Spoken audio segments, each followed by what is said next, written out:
Christmas is a time for family, and in this year's Coronation Street, Becky Swain, played by Amy Cudden, is making one last desperate attempt to mend her old family.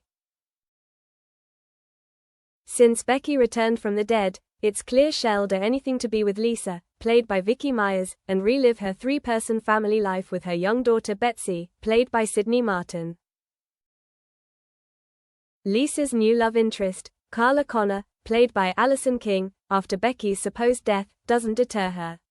Nor does it matter that Costello, Becky's former boss, played by Dean Broney, wants her to leave Weatherfield and return to Spain, where she hid during her supposed death. Costello fears that the secret of Becky's fake death will haunt him and that she needs to disappear, but Becky refuses to leave without taking Lisa and Betsy with her. When Costello is seriously injured in an attack, Kit Green, played by Jacob Roberts, quickly becomes suspicious and realizes the incident is connected to Becky. Kit shares his suspicions with Carla, who is drunk at the sewing workshop and grieving over her breakup with Lisa. Further investigation reveals that Costello and his wife recently bought a house in Coniston. Digging deeper, he discovers the house is registered under a company established just a week after Becky's staged death. Just before Christmas, Lisa receives a text message from Carla wanting to remove her name from the mortgage. Later, Lisa sees photos on social media of Carla on vacation, holding cocktails. Lisa tries to appear unaffected, but Becky understands. Becky tells Lisa to forget about Carla because it's clear Carla has moved on, and advises her to focus on enjoying the holiday season. In a rather thoughtless gesture, Becky massaged Lisa's shoulder, kissed her neck, and said that nothing could stop them from resuming their old life. But soon after, Lisa sent Carla a desperate message saying she still loved Carla and would do anything to get back together. Becky understood that faking her death only helped legitimize the paperwork. She had once been coldly grateful to Costello, like one is grateful for a tool that helps one survive. But that gratitude quickly turned into fear. Costello wanted her back in Spain, where the secret would be buried. Becky refused. She couldn't leave while Lisa and Betsy were still so close. Kit was the first to see through Becky's fake smile. He was curious, sharp, and possessed something Becky didn't expect: kindness. He heard Costello muttering three strange words after the attack. Three seemingly meaningless words, but in reality, they were a coordinate. Following the clues, Kit found the small house in Coniston and a shady company that had been established after Becky's death. He left with a note on his phone and a heavy feeling in his chest. He later told Carla, who was so drunk she was almost too weak to handle any more shock. Carla whispered that Becky would never do that.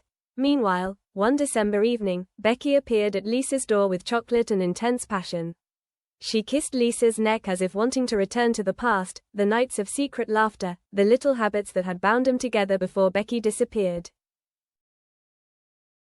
Now nothing could separate them, Becky whispered.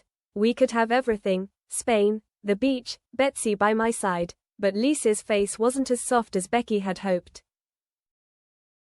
Her heart still longed for Carla. The messages sent to Carla were quick and trembling, like a prayer. I love you, I miss you, I'll do anything. By Christmas Eve, the replies had turned into anxiety. Roy called because Carla hadn't arrived at the hotel in Lanzarote. Sarah saw the forgotten email. Carla, who always left detailed instructions before leaving, was now completely silent. Kit was certain something was wrong. Asher checked the emergency records from the night Costello was admitted and reminded Kit of the three strange words had said. They led straight to the house in Coniston. Kit took a taxi there near midnight. The house was empty, neatly arranged as if it had been staged, with no sign of life. Someone had come and gone. Someone had taken something very important. When Kit left, Becky was in the bathroom thanking Costello for his help. Her smile was the smile of someone who could plan long-term disasters without considering the consequences. By New Year's Eve, there was still no news from Carla. Lisa lived like a bird retreating to its nest, waiting for a sound she knew she would never hear again. Becky crept into that silence like a candle against the wind. She wanted Lisa to choose her. She wanted the void Carla left behind to be filled by her.